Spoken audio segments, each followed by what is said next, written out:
ರೈತರಿಗೆ ಎಲ್ಲ ಅನುಕೂಲನೂ ಬೇಕು. ಇದರೊಳಗೆ ಏನು ಅಂದರೆ ಕ್ಯಾಟಗಿರಿ ಕೊಟ್ಬಿಟ್ರು. ಕ್ಯಾಟಗಿರಿ ಕೊಟ್ಟ ಮೇಲೆ ನಮ್ಗೆ ಅದರೊಳಗೆ ಇನ್ಕಮ್ ಬರೋದು ಇಲ್ದಿರೋದು ನಮ್ಗೆ ಓದಿಲ್ಲ, ನಮಗೆ ಗೊತ್ತಿಲ್ಲ.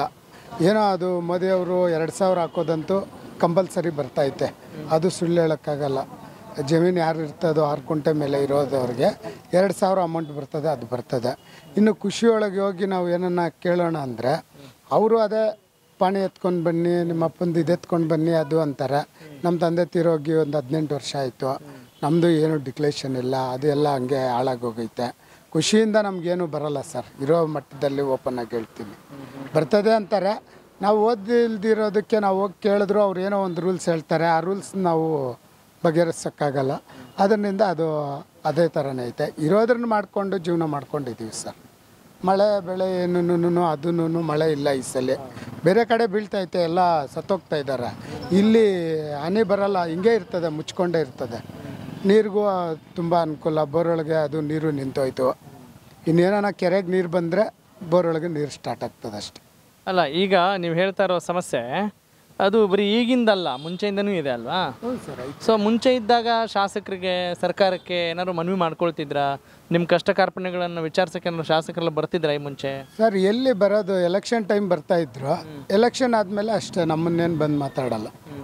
ಯಾಕೆಂದರೆ ಚೆನ್ನಾಗಿರೋರು ಲೀಡ್ರುಗಳು ಅಂಥವ್ರನ್ನ ಮಾತಾಡ್ಕೊಂಡು ಹೋಗ್ತಾರೆ. ಬಡವ್ರನ್ನ ರೈತರನ್ನ ಬಂದು ವಿಚಾರಿಸುವಂಥ ಇದು ಯಾವುದೂ ಇಲ್ಲ. ಈಗಿನ ಶಾಸಕರು ಬಂದಿರೋ ಶಾಸಕರು ಸಿಗ್ತಾರೆ ಸರ್, ಯಾವಾಗನ ಮಾರ್ಕೆಟ್ ಹತ್ರ ಬರ್ತಾರೆ, ಎಲ್ಲನ ಟೌನ್ ಒಳಗೆ ಸಿಕ್ಕಿದಾಗ ಮಾತಾಡಿಸ್ತಾರೆ ಸರ್. ಅದೇನಿಲ್ಲ, ಹೇಳ್ತೀವಿ ಸರ್, ಹೇಳ್ತೀವಿ, ಮಾಡ್ತೀವಿ. ಇವಾಗ ಸರ್ಕಾರ, ಇವಾಗ ಆಲ್ರೆಡಿ ಸರ್ಕಾರ ಬೇರೆ ಐತಲ್ಲ, ನಮಗೇನೋ ನಮ್ಮ ಕೇಳಗೆ ಆಗೋದ್ರನ್ನ ನಾವು ಮಾಡ್ತೀವಿ, ನಿಮ್ಗೇನಾಯ್ತೋ ಅದನ್ನ ಸಾಲ್ವ್ ಮಾಡಿಕೊಡ್ತೀವಿ ಅಂತ ಹೇಳ್ತಾ ಇದ್ದಾರೆ. ಇನ್ನು ಇವಾಗ ಒಂದು ಸರ್ ಅದೊಂದು ಇದಾಗೈತೆ. ಏನಾನ ಪ್ರಾಬ್ಲಮ್ ಇದ್ರೂ ನಾವು ಹೇಳ್ತೀವಿ.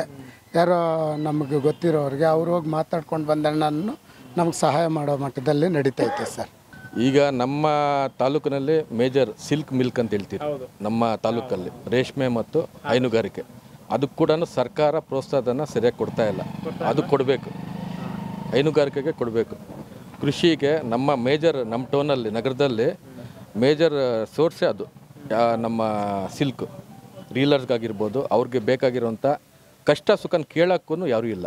ಹೈಟೆಕ್ ಮಾರ್ಕೆಟ್ ಆಗ್ತಾ ಇದೆಯಾ ಈಗ? ಅವರು ನಮ್ಮ ರವೇಣವ್ರ ಕೃಷಿ ಅವ್ರ ಇದರಿಂದ ಒಳ್ಳೆ ಹೈಟೆಕ್ ಮಾರ್ಕೆಟು ಇಲ್ಲೇ ನಮ್ಮ ಟೌನ್ಗೆ ನಿಯರೆಸ್ಟಾಗಿ ಓಪನ್ ಆಗ್ತಾಯಿದೆ. ಅಂದರೆ ಇನ್ನು ಜಾಗ ನೋಡಿದ್ದಾರೆ, ಹತ್ರದಲ್ಲೇ ಗುದ್ಲಿ ಪೂಜೆ ಸ್ಟಾರ್ಟ್ ಆಗ್ತದೆ.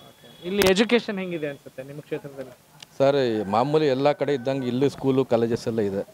ಅದ್ರ ಜೊತೆಗೆ ಅದ್ರ ಗುಣಮಟ್ಟ ಯಾವ ರೀತಿ ಇದೆ ಅಂತ ತಾವು ಹೇಳ್ತೀರಿ? ಈಗ ಸರ್ಕಾರದ್ದು ಗೊತ್ತಿದೆ, ಮಾಮೂಲಿ ಅದು ಎಲ್ಲ ಕಡೆ ಏನಿದೆಯೋ ಅದೇ ಥರ ಇಲ್ಲೂ ಕೂಡ ಇದೆ, ಆಯಿತಾ?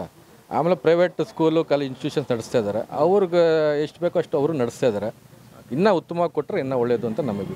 ಒಬ್ಬ ಮತದಾರರಾಗಿ ಸರ್ಕಾರಕ್ಕೆ ಮತ್ತು ನಿಮ್ಮ ಶಾಸಕರಿಗೆ ಏನು ಹೇಳಕ್ಕೆ ಬಯಸ್ತೀರಿ ಅಥವಾ ಏನು ಮನವಿ ಮಾಡ್ಕೋತೀರಿ? ಫಸ್ಟ್ ಆಫ್ ಆಲ್ ಸರ್ಕಾರಕ್ಕೆ ಒಂದೇ ಬೇಕಾಗಿರೋದು, ಒಂದು ನಿರುದ್ಯೋಗ ಸಮಸ್ಯೆನ ಕ್ಲಿಯರ್ ಮಾಡಿ, ಪ್ರತಿ ಮನೆಗೆ ಒಂದು ಜಾಬ್. ಎರಡನೇದು ಆರೋಗ್ಯ ಸಮಸ್ಯೆ ಬಂದರೆ ಲಕ್ಷ ಕೊಡೋಕ್ಕೆ ಯಾರ ಹತ್ರ ದುಡ್ಡಿಲ್ಲ ಸರ್. ಪ್ರೈವೇಟ್ ಹಾಸ್ಪಿಟ್ಲ್ ಹೋದ್ರೆ ಲಕ್ಷ ದುಡ್ಡು ಕೇಳ್ತಾರೆ. ಅದನ್ನು ಆ ವಿಚಾರಕ್ಕೆ ಸರ್ಕಾರ ನಿಂತ್ಕೊಂಡು ಅವ್ರಿಗೆ ಫ್ರೀಯಾಗಿ ಟ್ರೀಟ್ಮೆಂಟ್ ಕೊಡಿಸೋ ಅಂಥ ಕೆಲಸ ಆಗಬೇಕು. ಆ ಎರಡು ಕೆಲಸ ಮಾಡಬೇಕು. ಮಕ್ಕಳಿಗೆ ಉಚಿತವಾದಂಥ ಎಜುಕೇಷನ್, ಇನ್ನೊಂದು ಆರೋಗ್ಯ. ಕನೆಕ್ಟ್ ಕರ್ನಾಟಕ, ಇದು ನಿಮ್ಮ ನೆಟ್ವರ್ಕ್.